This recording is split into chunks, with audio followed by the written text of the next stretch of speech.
Bonjour et bienvenue dans Conseil de famille en cette période de confinement. Nous sommes avec Virginie Bonneau. Bonjour Virginie, Bonjour. vous êtes mandataire judiciaire à la protection des majeurs. C'est bien ça, Voilà, tout à fait. au sein de l'UDAF.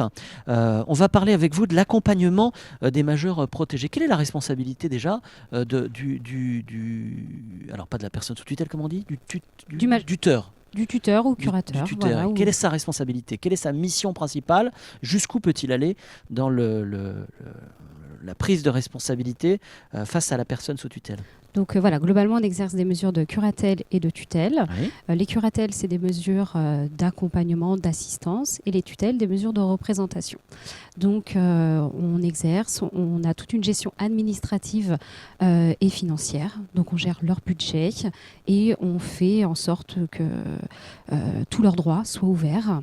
C'est vous qui êtes le mandataire judiciaire. Ce n'est pas un tiers. Vous Non, ne conseillez c'est pas nous. un tiers. Voilà. Vous êtes responsable d'un certain nombre de personnes. Voilà, tout à fait, d'un certain nombre de dossiers en fonction du temps. Oui. Ça veut dire que de vous travail. devez connaître les personnes un minimum Tout à fait. pour pouvoir bien les protéger. Tout à fait. Il y a Juste- toute une relation de confiance, un projet de vie à déterminer ensemble. Et après, on travaille ensemble.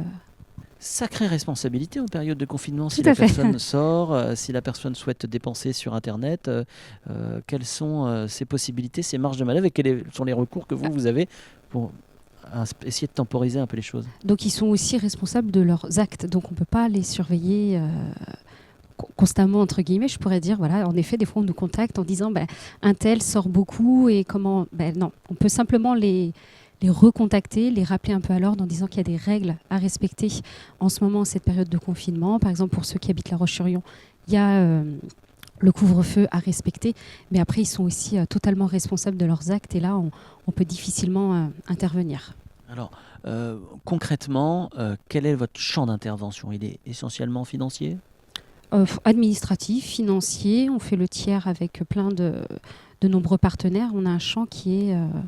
très varié. On travaille sur le logement, le budget, l'ouverture de droits, on planifie un projet de vie ensemble, des dossiers retraite, enfin voilà. Toute la vie courante, vie quotidienne qu'on peut avoir nous-mêmes, eh bien on la gère et on le travaille avec eux pour eux.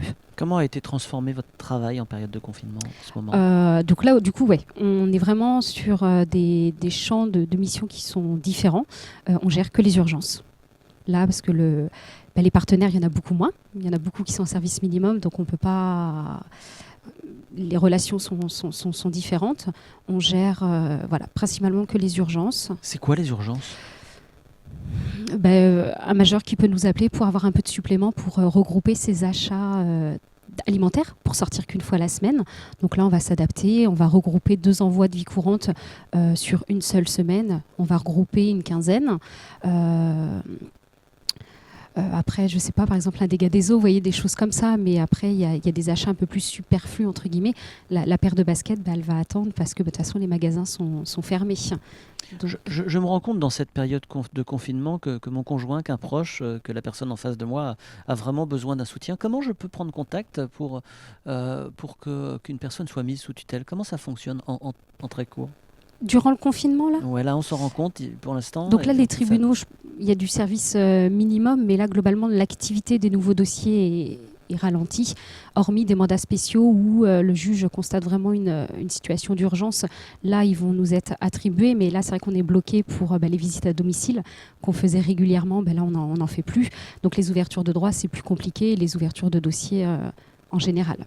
Et pour terminer, si on rencontre un problème, si on a cette inquiétude-là, on peut prendre contact avec l'UDAF? Ah oui, complètement. Oui, tout à fait. On a l'accueil qui est ouvert. Même nous, on est en service minimum. On est quelques salariés à travailler, là, par exemple, sur le siège. Donc, on peut complètement nous contacter par mail, par téléphone. On reste joignable. Merci beaucoup. Virginie Bonneau, vous êtes donc Merci. mandataire judiciaire à l'UDAF.